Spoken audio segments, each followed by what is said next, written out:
It's safe to say that probably everyone, at least once in their life, has dreamed of having a dog. I mean, dogs are man's best friend, aren't they? However, any beginner dog owner needs to be prepared before committing to a new puppy companion. We know that our viewers are very responsible people, or at least that we hope they are, and that they want to be prepared before welcoming a new puppy to their family. So in today's video, we decided to give you a little bit of insight into dogs' behaviors. These are 5 things that you should never, under any circumstance, do to your dog. Let's get started. Number 1. Dressing your dog. While there are fashion-forward individuals who also want to channel their love of fashion to their dogs, such a thought must never be entertained by responsible dog owners. If you have a dog at home, from a Chihuahua to a Lab, don't dress them. In fact, these things that may look cute and fluffy and bright can actually impair their ability to interact with other animals. In the animal world, it is animal instinct that when one looks bright, it is poisonous. So, how do you think the Labrador down the street might think when little Spot is wearing a bright pink skirt? Might be a little freaked out. Also, you may not have noticed, but some of these clothes are very restrictive or even made out of unbreathable materials that is too tight for your pets, such that if you're not able to get it off immediately, the clothes that you put on your pet might actually make them feel claustrophobic. Number 2. Tapping on your dog's nose. Many dog owners seek advice for training their dogs on the web, and a commonly asked question is whether it's okay to tap on the nose or head. More concerning, there are people who actually suggest tapping the dog's nose or head as a correction for puppies who are nipping or dogs who are barking. Even when the tapping on the nose or head is done by dog owners in a playful manner to entice the puppy or dog to play, as innocent as this practice may seem, there are several negative implications associated with tapping the dogs in this way. In fact, the dog's nose is one of the most sensitive areas, riddled back and forth with thousands upon thousands of nerve endings, hence their super sensitive sense of smell, and it's an overall very delicate area. Repeated tapping to the dog's nose may trigger fear and self-defense in the long run, and the dog may at some point react defensively. So this type of correction for unwanted behavior actually heightens the chances for defensive aggression in the future.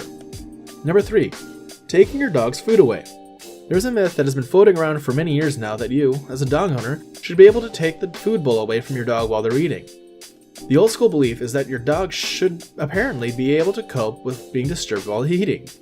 This may cause serious problems and is completely inappropriate, as it can trigger dangerous levels of insecurity, defensiveness, and aggressive behaviors. When you look at an eating dog pack, even when the dominant ones have finished, they do not disturb another dog to go back for more. Think of it in human terms. Would you be happy if a waiter in a restaurant brought your food to the table and then, in about 10 minutes or so, stuck his hand in your mashed potatoes or took away that chicken drumstick you haven't got to yet? On the other hand, allowing them to eat but under supervision, with you standing close and never touching the food bowl, is the proper way to go. This technique helps raise their confidence around you and reduces their insecurity and distrust, gaining your respect. Number 4. Ear cropping. Dog ears come in a variety of shapes and sizes, much like the different breeds themselves. However, rather than cherish their dog for how they've naturally come into the world, some owners believe it's a good idea to engage in the practice of ear cropping to get a more desirable appearance. This tends to happen a lot in breeds like Great Danes, Pit Bulls, and Dobermans. The problem is that ear cropping amounts to nothing more than forced mutilation, so that the dogs can look prettier or fiercer. The argument is often that floppy, natural ears should be cropped because they are prone to infection, but this is false. In fact, research has shown that ear shape has little effect on the risk of a dog getting an ear infection. At least 80% of dogs never contract an ear infection at all. So not only does ear cropping create unnecessary physical pain and discomfort for most dogs, but it can also leave them with lasting psychological trauma. Pups also use their ears to communicate, and cropping parts of them can hinder an owner's ability to understand what their dog is telling them, as a big part of their body language is linked to their ears. Ear cropping has already been banned in Canada, Australia, and many European countries.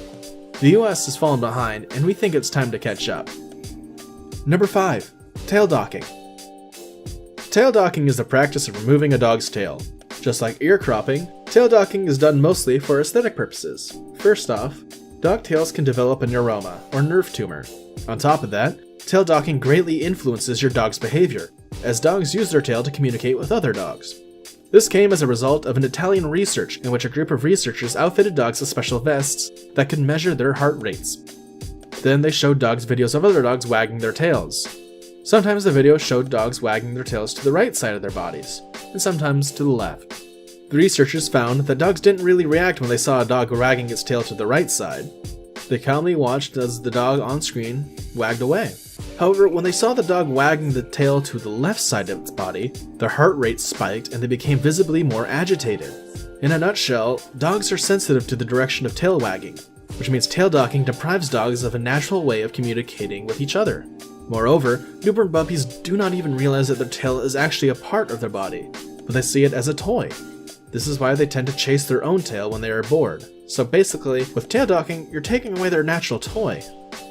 Thanks for watching. We will now start posting regularly, so if you enjoyed the video, please consider subscribing so you can be notified when we post a video. And don't forget to click that little gray bell. Thank you, and have a nice day.